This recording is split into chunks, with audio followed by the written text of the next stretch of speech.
أعوذ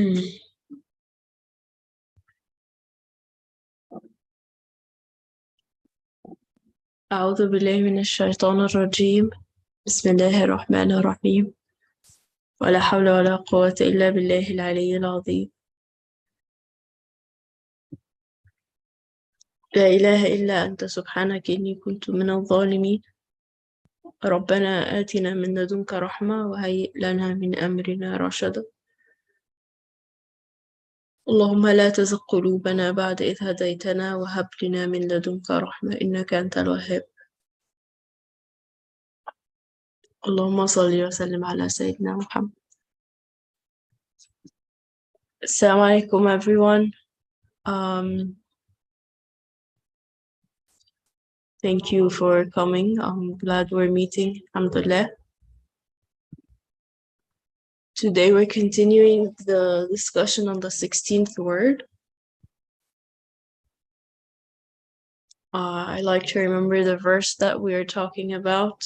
So it says, in the name of God, the merciful, the compassionate. Indeed, his command when he wills a thing is be, and it is.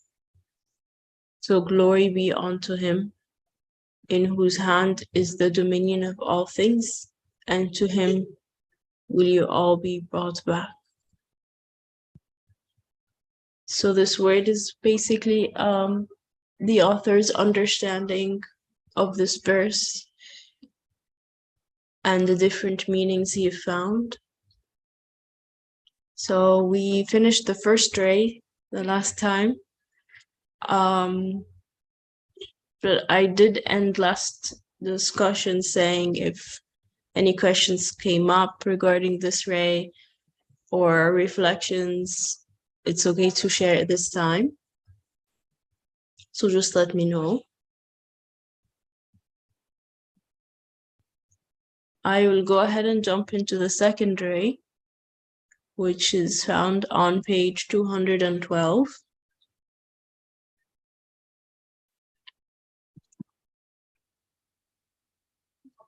I'm suggesting that I read it through. It's 2 pages long. I'm suggesting to read it through once and then go back and visit the parts that we want to stop at. So if you have a paper and a pen, anything to write on in case you find something where, okay, we should stop here, or any question, please take note of it. All right, it says, "O my senseless soul, you say that verses like, indeed his command when he wills a thing is be, and it is. And another verse, it will be no more than a single blast when, lo, they will all be brought up before us. Show that the existence of things is instantaneous and merely through a command. And that verses like, such is the artistry of God, who disposes of all things in perfect order." And another verse that says, "Who has everything in the best way, show that the existence of things is gradual, through a vast power within knowledge, and a fine art within wisdom. What is the point of agreement between them?" So here the second ray is starting with 2 kinds of verses. The first kind is verses that show that things are happening instantly and just merely through a command. So something that's very easy. While the other kind is verses that show that things are coming in gradually, or the existence of things is happening gradually. Well, how does that make sense? Here's the author is questioning this. How is something that happens instantly is also happening gradually? So the answer, oh, before I answer, I said I wouldn't do this, but I'm doing it. Does anybody want to say anything here? I mean, if at any point you feel like you want to say anything, just stop me. It's okay. Okay, I'll go ahead. The answer to the question, relying on the effulgence of the Quran, we say, firstly, there is no contradiction. Some are like the former, like primary creation, and some are like the latter, like the repetition of creation.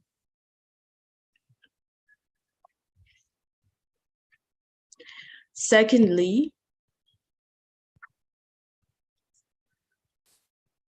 the infinite order and extreme skill, fine art and perfect creation, together with the ease, speed, multiplicity, and extensiveness which are observed in beings, testify decisively to the existence of the truths of these two sorts of verses. Since this is so, proving it to be true outside this and making that the point of discussion is unnecessary. It should rather be asked, what is the wisdom in them? What is their meaning and purpose? Thus, we shall point to this wisdom with an analogy in the form of a comparison.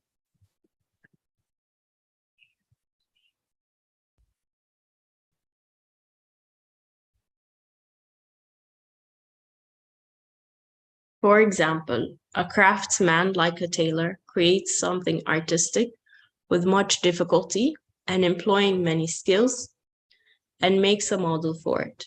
Then he can make others similar to it quickly and without difficulty. Sometimes even it becomes so easy, they are as though made at a command. Excuse me. And they acquire a powerful order in that way. Like a clock, they function and work as though at the touch of a command.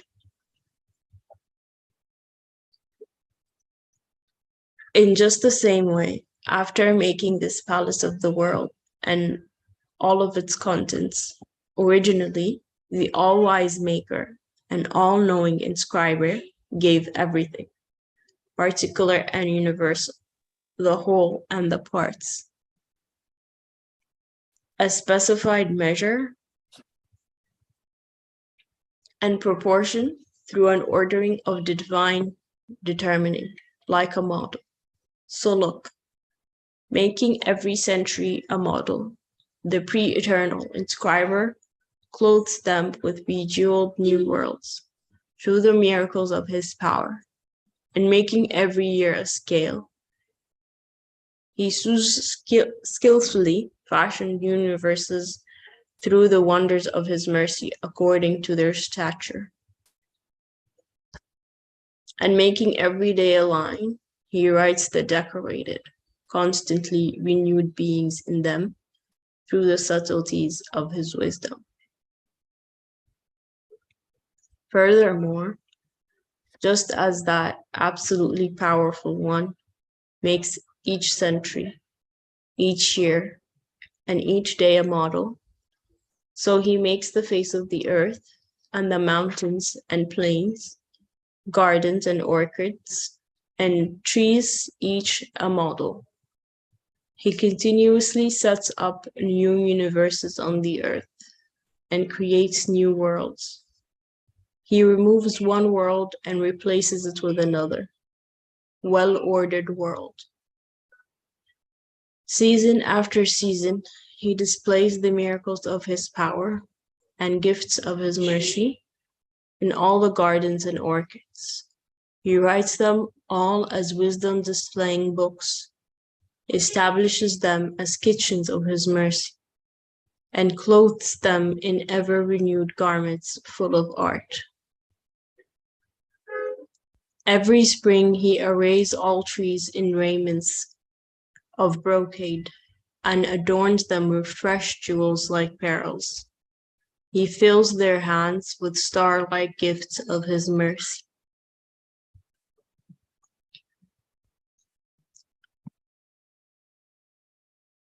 Thus, the one who performs these matters with infinitely fine art and perfect order, and changes with infinite wisdom, bounty, and perfection of power, and art, the traveling worlds which follow on one after the other, and are attached to the string of time, is certainly all-powerful and all-wise. He's all-seeing and all-knowing to an infinite degree. Chance cannot interfere in his works. He is the all-glorious one who decrees. Indeed, his command, when he wills a thing, is be, and it is. And the decision of the hour is as twinkling of an eye, or even closer. And both proclaims the perfection of his power, and that in relation to his power, the resurrection and great gathering are most easy and free of trouble. Since his creational command comprises power and will, and all things are entirely subjugated and obedient to his command, and he creates with no difficulty or hindrance in order to express the absolute ease in his creating. The Quran of miraculous exposition decrees that he does this through a mere command. To conclude, some verses proclaim the extremely fine art and infinite perfection of wisdom in beings, especially at the start of their creation. Others describe the extreme ease and speed and infinite obedience, and lack of difficulty in the recreation and return of things in particular.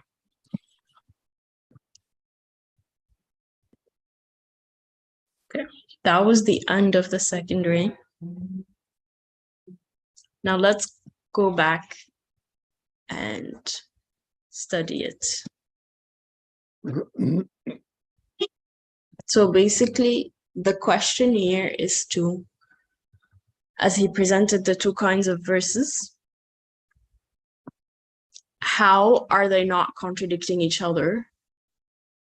And what is the meaning or what is the purpose of these verses?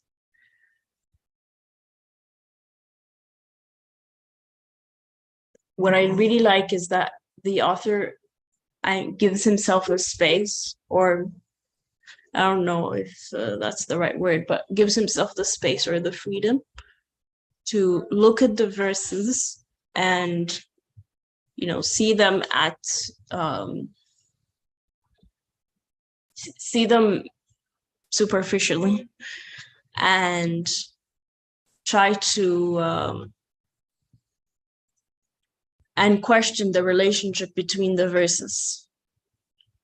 I think this allows me the same, or gave me the same space for myself when I read the verses, because when I read the verses, I'm just reading them and, oh yeah, that's good. I don't really ask if do they make sense? Are they in agreement or not? Or if there's any new meaning to see. It's just that everything is, I read the verses and I just like, oh, okay, good. That sounds good. Nothing to say here or nothing to add. So I'm liking how the author is taking the time to question the verses this way. Sorry, I have to do something. 1 second.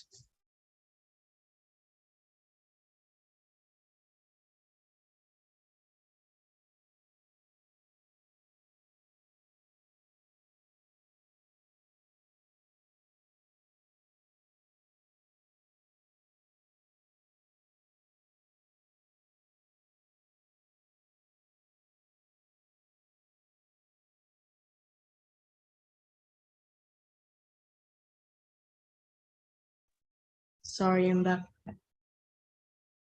What was I saying? Oh, right. So I just appreciated this about the author and the writing. And then answering the question of what is the point of agreement between them. The first thing he says, well, there is no contradiction. Some are like the former, like primary creation, and some are like the latter, like the repetition of creation. I would like to hear from Yibu. What does this bring up to you? Like, what does this mean that there is primary creation and then there is repetition of creation?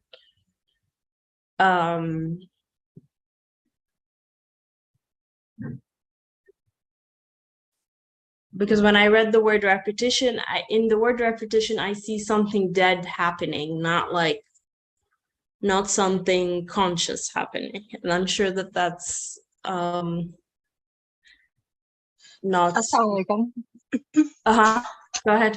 Actually, in the word repetition, for me, it's completely the opposite. For me, the repetition means, or I mean, in this sense of which being like continuously created is, for me, striking a sense of active, willful creation that's present, that I can witness.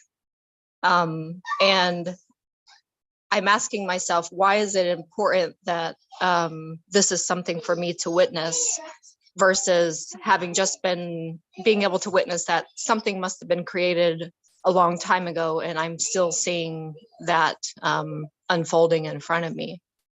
And so me personally, this question is important for me because I'm asking myself, how would I be viewing, or how would my relationship with the one who put this all in process be different if I didn't have the opportunity to witness a creation happening right in front of me, versus all I had ever had the opportunity to, to acknowledge is that something must have been started a long time ago. For me, it has some very big implications about how I believe and how this belief in the creator affects me personally.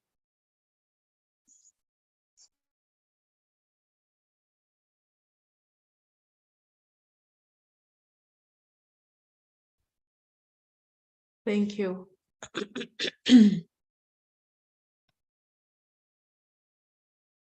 For example, if we only see what would it have been like if we had only believed or come to understand that there must have been a God a long time ago that started this whole creation, versus there must still be someone in command here because I'm still seeing changes.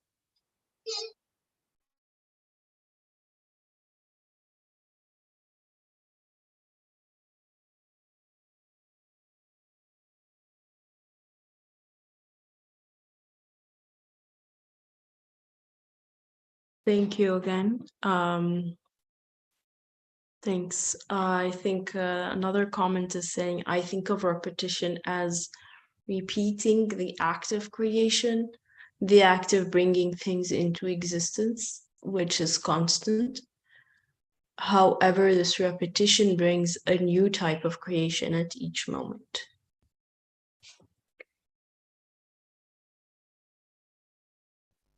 Another comment is saying, we call it repetition just because it looks like the previous one. Okay. Thank you, everyone.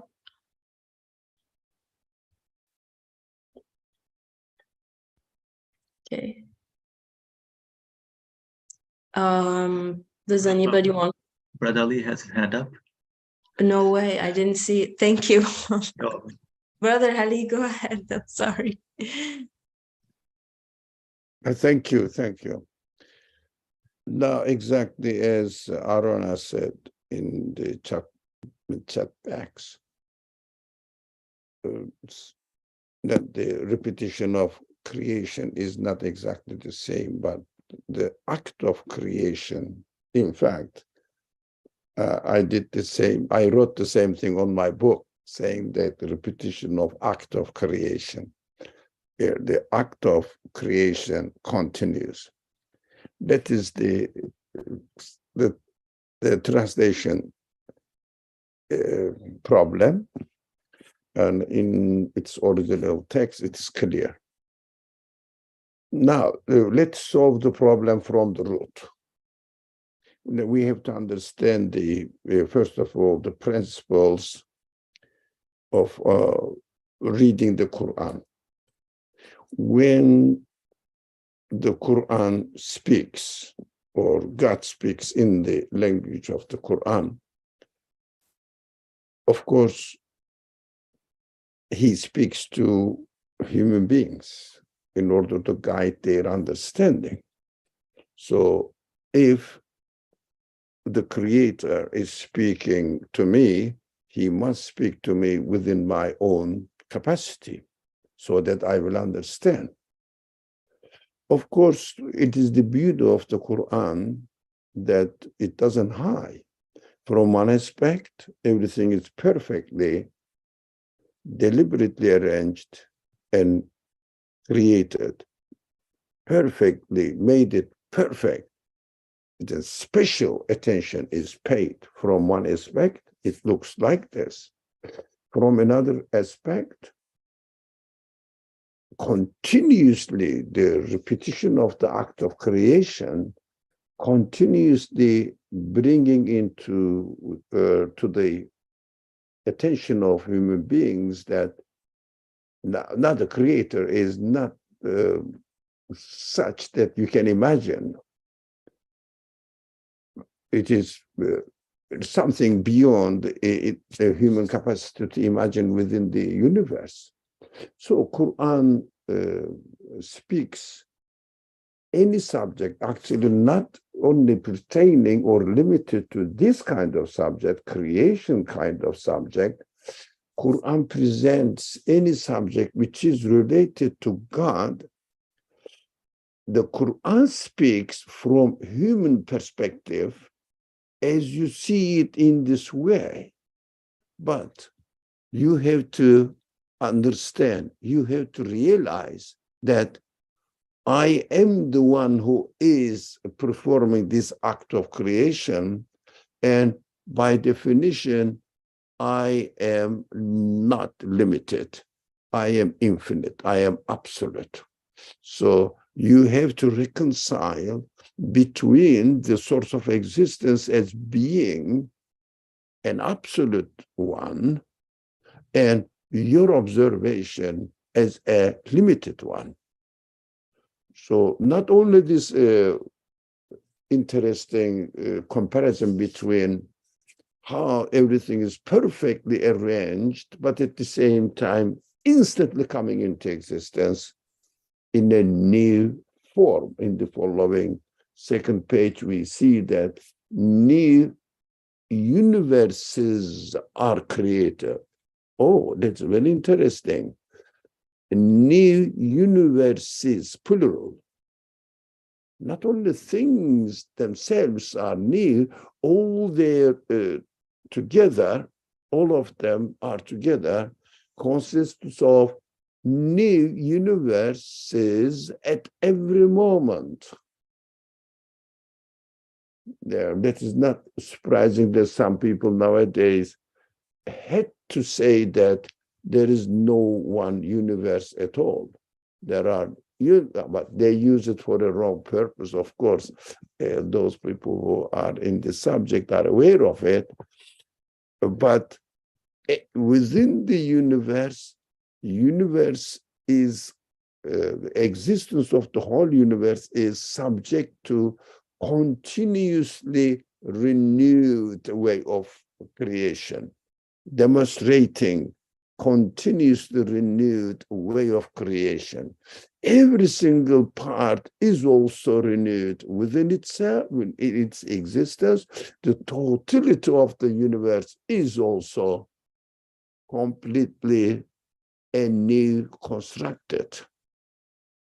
So we understand that the Quran is speaking to me within my capacity, saying that from my aspect, you see that everything is preserved in its existence. Last year's tree, this year's tree, oh, this is our tree there. But oh, it is a bit growing or grown this year. Now becoming larger. Every part is changed. But at the same time, this is our tree. I know this tree. This is what we are struggling with now.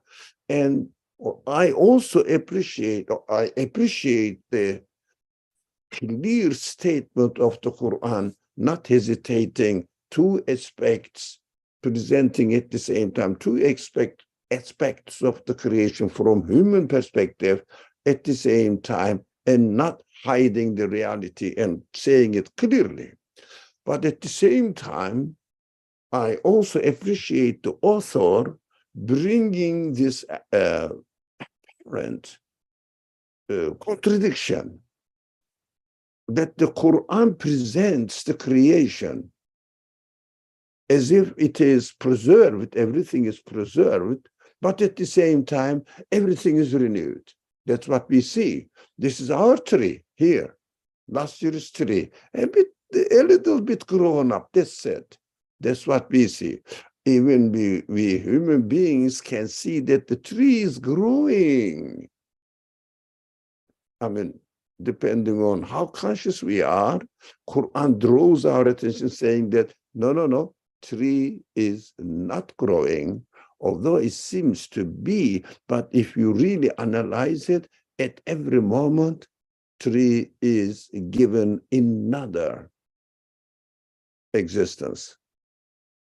Tree is given another type of existence, but very similar, not exactly the same. Look at it. Look at your own life. You can experience within your own self. Yeah, I am the same one as I was last year, but this year something is changing a little bit in my appearance, in my body, in my memory, in my capacity, etc., etc. But these are all new acts of creation. That's what we have to understand from this brave statement of the Quran, and also bravely presenting the problem to human mind of the author.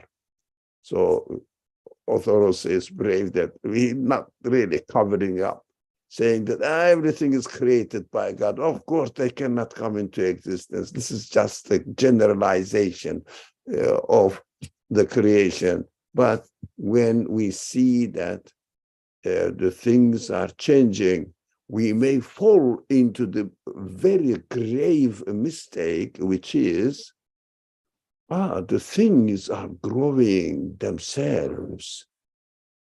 And at this moment, Quran takes a sharp attitude, saying that every moment is nothing but the act of the Creator's will, presentation of his presence in the apparently seemingly growing tree.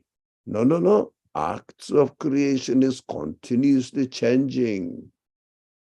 So the previous condition of existence of the tree cannot be the cause of existence of the next type of slightly changed tree. Slightly changed, not noticeable, but you can notice easily at the when you look at it at a larger scale of time space. It means time, the difference last year and this year. Of course, you see the difference. And now my childhood, my youth, and now I am my old age makes it so clear that, oh, I'm subject to change. Somebody is changing me. That is what we have to be aware of, inshallah, what is going on in this act of creation, and also how the Quran deals with the subject. Never forget any matter, and we should never forget, any matter relates to God is by its nature incomprehensible by human beings. If we think of it in terms of the essence of God, now make it clear, put it in a clear sentence, how God creates everything at every moment anew. How does he do that? Is it really possible? Look, as soon as I start to comprehend the nature of the acts of creation from God's perspective as related to its essence, my all reasoning shuts off. Why? Because I cannot comprehend the absolute. There is no example of it that I can liken it so that I will understand. No, but the Quran says, look at my act. Can you explain what is existing in the universe by itself, coming into existence by themselves? It is impossible. That is, my act demonstrates that I renew every single matter in the world, even an atom or a particle, coming into existence anew. I am the source of this existence. You have to understand me only within the example I am presenting to you. The universe is the demonstration field of my capacity. You cannot really see or understand how an absolute being can create or is creating. You cannot comprehend it, but you can see the result. And from observing the result, you will be convinced. That's what I got from this second ray. Thank you.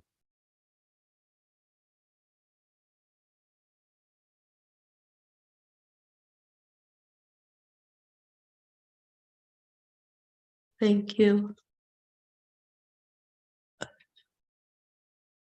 I think also we can reread the analogy here to have like a firmer, I mean, at least for me, to have a firmer understanding of the lack of contradiction in these verses. So I'll reread it here.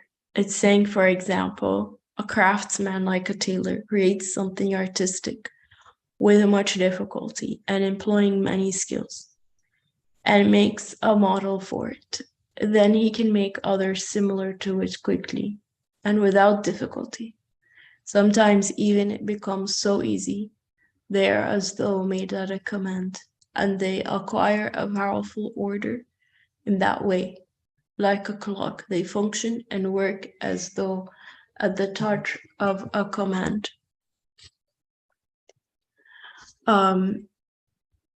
So I think, for me, this analogy was very helpful, very relatable,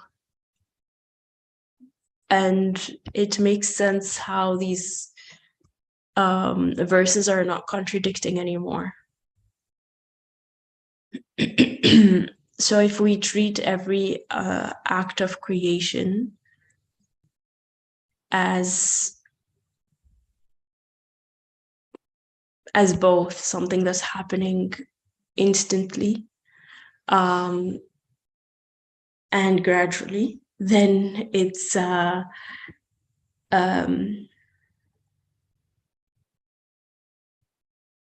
yeah, then it's not contradicting. In another way, like it's more of a continuous act, like you mentioned, Brother Ali.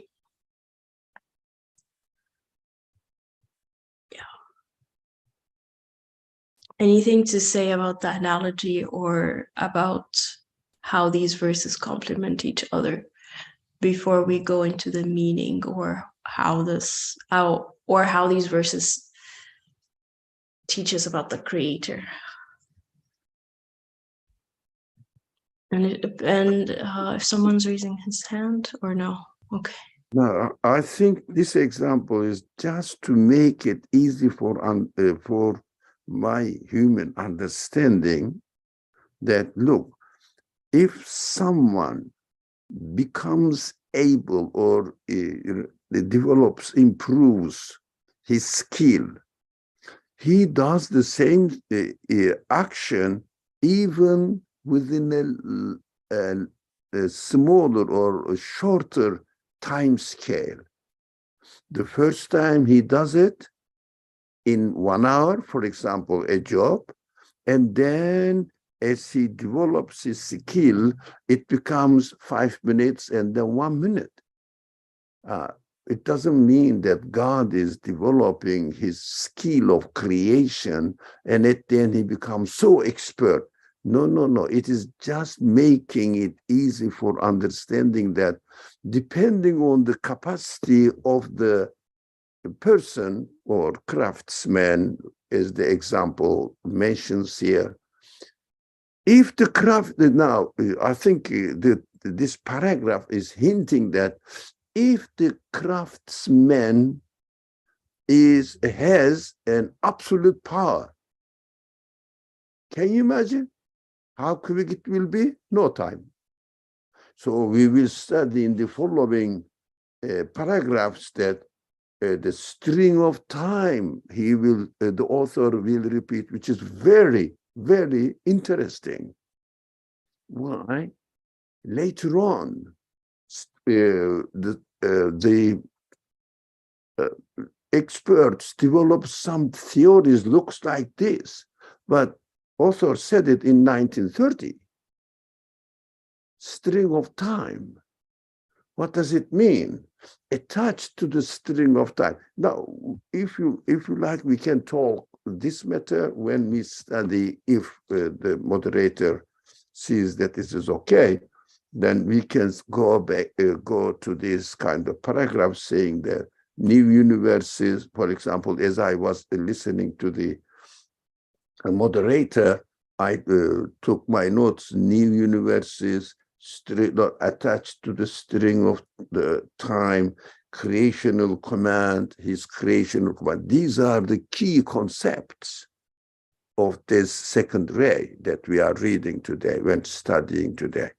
So this example is just to make it easy for human beings to understand that depending on the skill, the act takes lesser and lesser time if the skill is improved. If the skill is absolute, no time. That is what he is preparing the mind. We have to understand that this author really sympathizes human capacity in all his interpretations or presentation of the belief matters, sympathizes the human capacity. So gives the example, that a very rough, tough example, very rough example, not tough, simple, rough example. Yeah, there's something different really. Same job. When I was 20 years old, I used to do it in 20 minutes or 1 hour. Now I am an expert. I do it in 1 minute, quickly. It means depending on the capacity, but God is not really improving his capacity or talent, so that at the end he became really at the end an expert. So his acts of creation is taking quicker and quicker and quicker. No, we will see that in this paragraph, a string of time is extremely important concept. Time is for us, not for the creator. As we observe the creation, we observe it by making comparison between yesterday's creation, last year's creation, last century's creation, and this year's creation, today's creation. We call them 100 years ago, 10 years ago, or 12 months ago. These kind of things are human construction. For God, whatever exists, we understood that I am just following the acts of creation, manifesting themselves, acts of creation. And I see that there is a development. Tree is as if growing. Can the tree grow? That's a question that we have to think about, reflect on it. But we see that the previous situation needs to be created. Now also the last moment that I am seeing, experiencing the tree also needs to be given a new existence, because it is a completely different existence, but similar to the previous ones. That is what we have to pay attention to it. Thank you very much.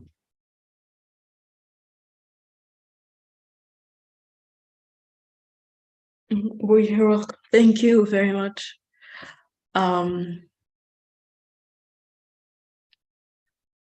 Yeah, I think let's read the paragraph after the analogy together again. So the analogy, like Brother Adi was just explaining, yes, we can apply it. However, remembering that we're talking about a conscious being, then how can we explain it, or how can we understand it when it comes to understanding an absolute being's creation? So let's read the next two paragraphs. In just the same way, after making this palace of the world and all of its contents originally, the all-wise maker and all-knowing inscriber gave everything, particular and universal, the whole and the parts, a specified measure and proportion through an ordering of divine determining, like a model. So look, making every century a model, the pre-eternal inscriber clothes them with bejeweled new worlds through the miracles of his power.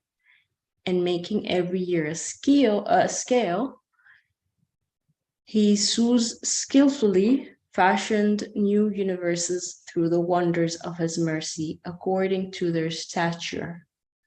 And making every day a line, he writes the decorated, constantly renewed beings in them through the subtleties of his wisdom.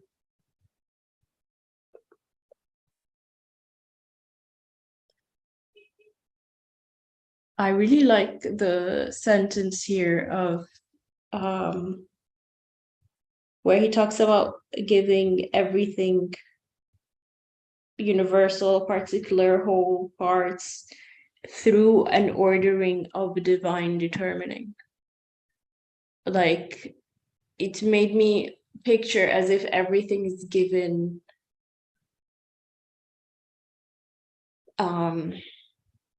exactly what it needs. And of course, I like how the author used the word all-knowing to describe the maker here. So it's like, okay, the maker knows,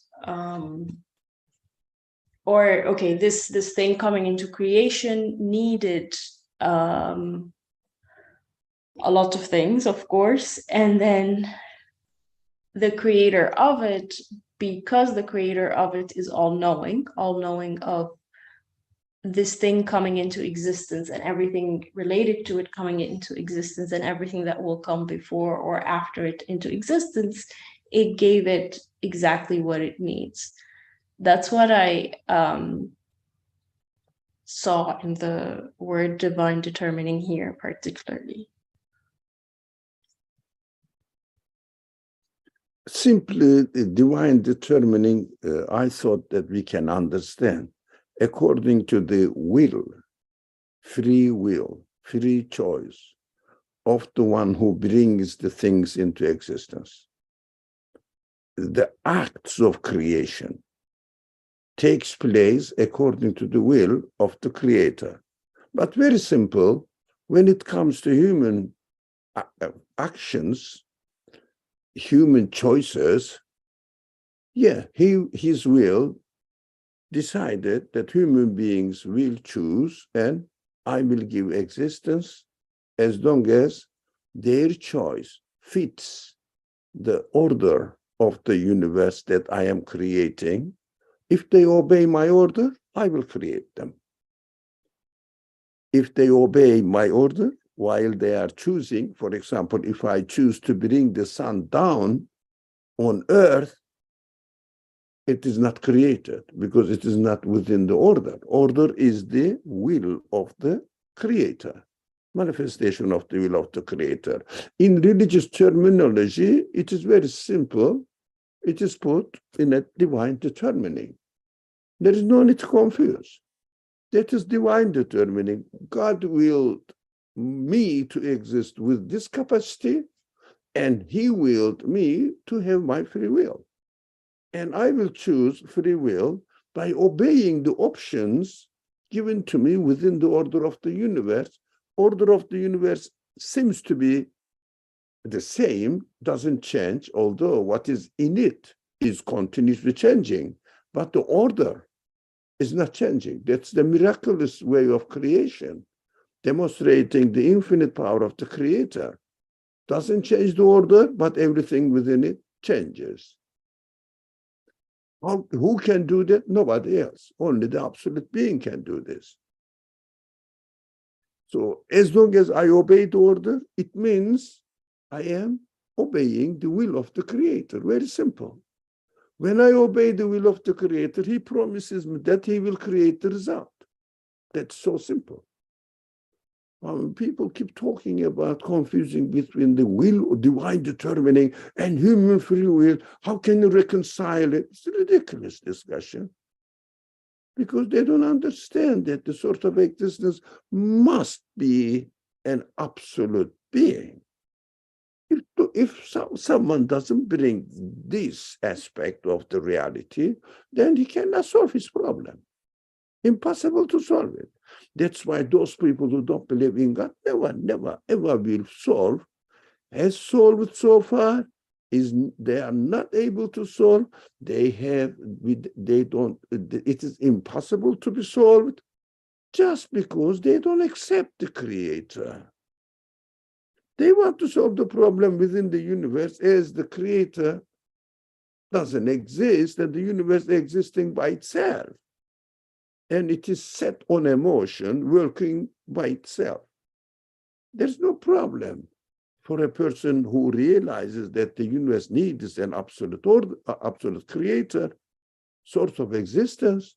Then we said, oh, that is the will of the absolute creator. And he willed me that I will have he will give me the free will and I will choose with the free will freely. No one can prevent me. I'm speaking to you. I'm not forced. I can just stop anytime I want. But I don't know how to stop. When I took the mic, I'm sorry, I don't know how to stop. I mean, yeah, if I decide, I will do that. Thank you very much. So we understand that everything is taking place within the will of the absolute creator. That's it, so simple.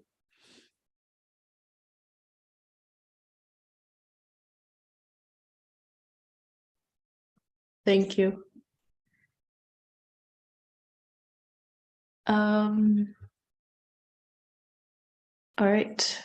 The following paragraph, I think, is also nice to read again. Furthermore, just as that absolutely powerful one makes each century, each year, and each day a model, so he makes the face of the earth, and the mountains and plains, gardens and orchards, and trees each a model. He continuously sets up new universes on the earth and creates new worlds. He removes one world and replaces it with another well-ordered world. Season after season, he displays the miracles of his power and gifts of his mercy in all the gardens and orchards. He writes them all as wisdom, displaying books, establishes them as kitchens of his mercy, and clothes them in ever renewed garments full of art. Every spring he arrays all trees in raiments of brocade and adorns them with fresh jewels like pearls. He fills their hands with the star-like gifts of his mercy. I find it interesting that he keeps bringing up the word mercy, the quality of the Creator's mercy here particularly. I'm not sure why, I haven't found why, but I just find it interesting. Can we just say that what we are having in front of us, including our own existence and the existence of the whole universe as it is perfectly, really presented to us, and we can benefit from it, we can make sense of it, we can communicate with it. Is there anything that necessitates, forces the Creator to make it in this way, to give existence to this? We see no force imposing itself, no power imposing itself on the Creator. It is just freely given. The best way of explaining it, the creation is nothing but mercy of the Creator. He just demonstrates that he is the merciful one. Why? He is presenting everything to me. He doesn't have to create the thousands of different kinds of things that I am benefiting from. He doesn't have to do that. I see no reason why he has to.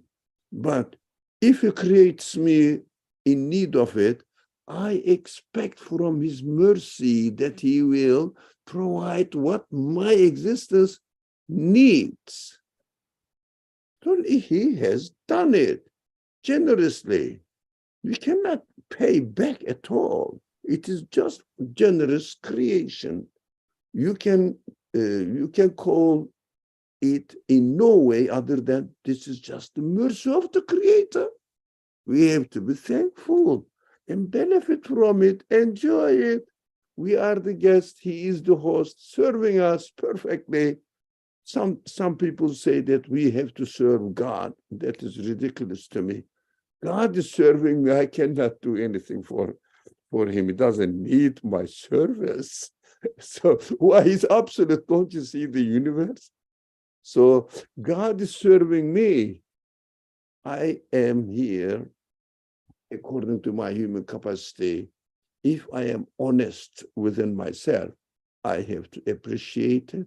I have to be thankful because I have been given these senses, I think, to communicate with the Creator. What a sweet position. Whole universe is created by a one, and he gave me a sense that I can directly communicate with him, saying that, thank you, I am very pleased, you are the best owner, you are the best host.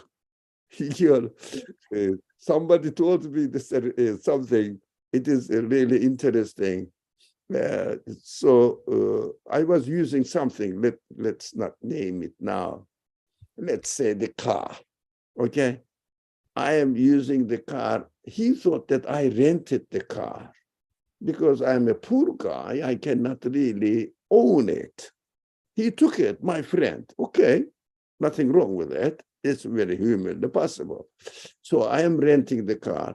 So when I started repairing the car, this is an imaginary example, but something happened really, but I don't want to name it here, exactly what it was. So he said, why don't you give it back to the rental company? They will take care of it. That's their car. I said, so it is given to me. My rental company doesn't charge me, freely given to me. I meant God. God is the owner of this car. I'm just taking care of it. That's it, using it freely. He said, which I mean, I'm just transferring the real case to an imaginary case. He said, which company is it? I said, be careful, the real owner of the car. Freely given. I'm just using it. No, nothing payment. My boss doesn't charge me anything. My company doesn't charge me anything. That is the relationship between me and my creator. It's so exciting, so sweet, so makes my life so meaningful. I am always with him. He's always with me, always keeps creating new things for me, presenting to me.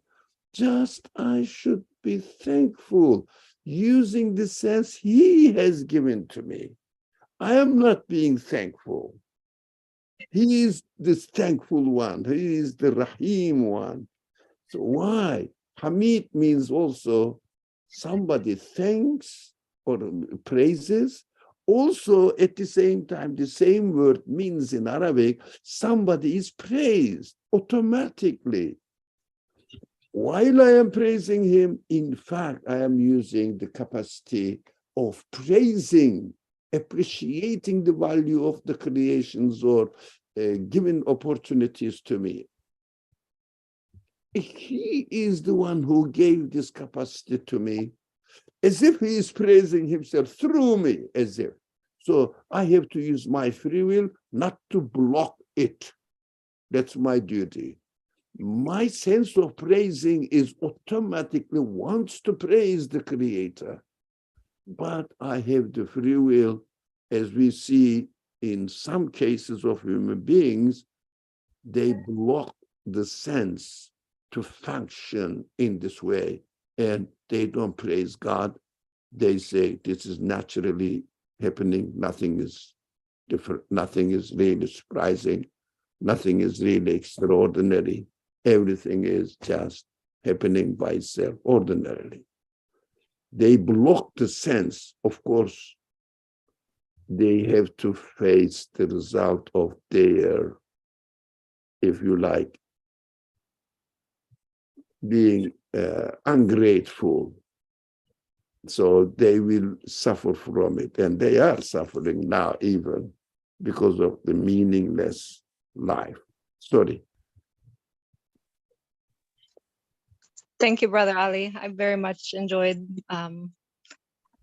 seeing how this affects your personal belief and the praise and gratitude that comes to your heart through these ayah.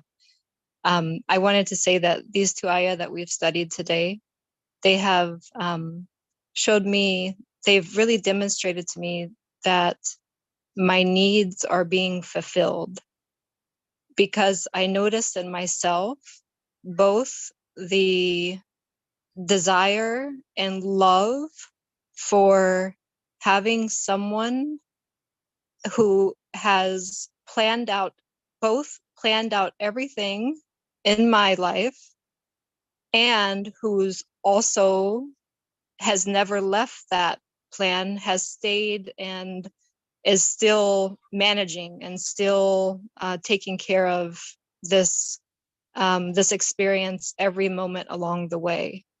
And so in this way, I see that he has told me that in the Quran that he is fulfilling both of these needs for me. And this is, the whole equation is a demonstration that he fulfills, he both gives the needs and fulfills them. So thus, he must be my owner and he must be my caretaker. And it also demonstrates to me that, you know, I don't think that either one of those ways that we are understanding, you know, that he's telling us that, you know, he's both the original creator and also the who has put everything into a plan, and also the one who is instantaneously always taking care of us. Both of those are just examples for us to understand, both based on our needs. Those are not restrictions that he must have. It's that they are both indications for us of fulfilling what we need and what we love. Both of those attributes of his that he tells us about himself. This is what I've come to really appreciate about these two ayah today. Thank you.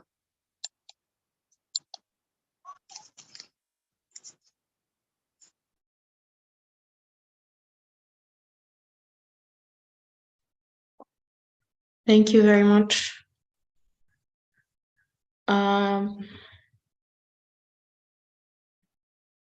I'm not sure what the best thing to do right now is, but I think we can stop here, I guess.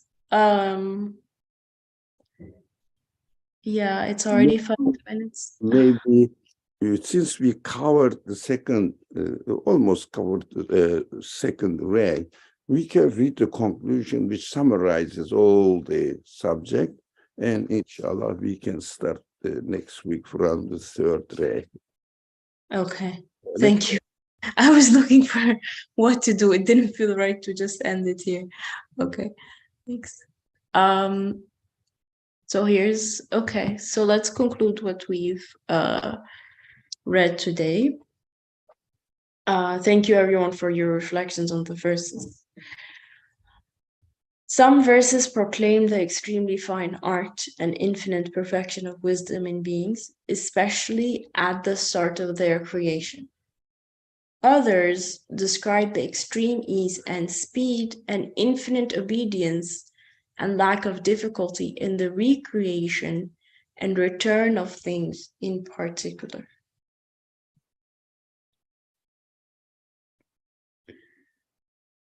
Okay.